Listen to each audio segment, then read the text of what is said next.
আপনারা দেখছেন 99 নিউজ বাংলা। বদলাবো আমরা। অবশেষে কয়লা চোরাচালান মামলায় আগামী 25 তারিখে চার্জশিট গঠন করা হবে। আজ আসানসোলের বিশেষ সিবিআই আদালতের বিচারক রাজেশ চক্রবর্তী কয়লা চোরাচালান মামলার সমস্ত অভিযুক্তকে আগামী 25 তারিখে আদালতে হাজির করার নির্দেশ দিয়েছেন। এ বিষয়ে অভিযুক্ত পক্ষের আইনজীবীরা জানান, আগের দিন আদালতে সিবিআই এর পক্ষ থেকে অভিযোগ গঠনের আবেদন করা হলেও অভিযুক্ত পক্ষের আইনজীবীরা কিছু বিষয়ে বক্তব্য উপস্থাপনের জন্য আদালতের কাছে সময় চেয়েছিলেন। সেই সময় আদালতে আসামি পক্ষের আইনজীবীরা তাদের বক্তব্য শুনে আগামী 25শে নভেম্বর আদালতে অভিযোগপত্র তৈরি করবেন বলে জানান। সিবিআই কিছু চার্জ প্রপোজ করেছিলেন, সেই চার্জগুলো প্রপোজ করার আমাদেরকে আগের দিন জজ সাহেব সুযোগ দিয়েছিলেন যে যদি আমাদের কিছু বলার বক্তব্য থাকে তাহলে সেই চার্জের বিষয়ে কিছু বলার জন্য। আজকে আমরা সেই চার্জের ওপরে আমরা কিছু কিছু সেকশন নিয়ে আমরা বলেছি।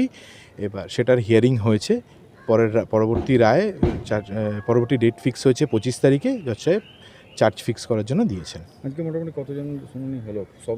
আজকে সবারই শুনানি হয়ে গেছে। কোনো সেকশন কি এখন সেটা 25 তারিখ জানা যাবে চার্জ ফ্রেমিংয়ের দিনে। আর আপনার তাদেরকে হাজিরা থাকার নির্দেশ? প্রত্যেককে 25 তারিখে হাজির থাকার নির্দেশ দিয়েছেন জজ সাহেব। আমরা কতগুলো সেকশন সম্পর্কে আমাদের রিজার্ভেশন ছিল, তো আজকে সেই পয়েন্টগুলোতে হিয়ারিংয়ের ডেট ফিক্স ছিল। আমরা আমাদের সাবমিশন রাখলাম, দিয়ে জজ সাহেব শুনলেন এবং 25 তারিখে চার্জ ফ্রেমিংয়ের ডেট ফিক্স করলেন। এবং কতজনের আজকে হিয়ারিং হলো? সবার আজকে হিয়ারিং হলো, সবারই হিয়ারিং হলো। প্রসিকিউশন যে সেকশনে চার্জগুলো প্রপোজ করেছিল, আমরা টোটাল ডিসচার্জ কেউই চাইনি, কিন্তু আমাদের বক্তব্য ছিল কিছু কিছু সেকশন অ্যাপ্লিকেবল নয়। সেগুলো নিয়ে আমাদের যা বক্তব্য, আমরা কিছু জাজমেন্টও দেখিয়েছি। দিয়ে শোনার পর জজ সাহেব 25 তারিখ ফিক্স করেছেন। 25 তারিখ বোঝা যাবে জজ সাহেব কোন কোন সেকশনে চার্জ ফ্রেম করছেন। টোটাল সবাই যতজন চার্জশিটের একই কোনো ধারা কি হচ্ছে?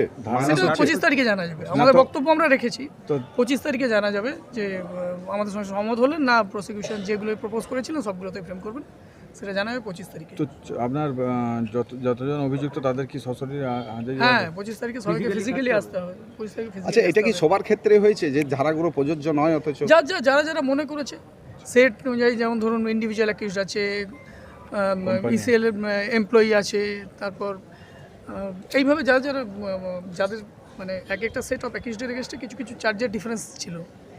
এবার যাদের লয়াররা মনে করেছে, রিপ্রেজেন্টিং কাউন্সিলরা, যে এই সেকশনগুলো অ্যাপ্লিকেবল নয়, সেগুলো নিয়ে বক্তব্য রেখেছে।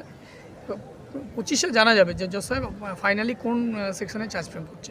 আগামী 25। আসানসোল থেকে সঞ্জয় যাদবের রিপোর্ট, 99 নিউজ বাংলা।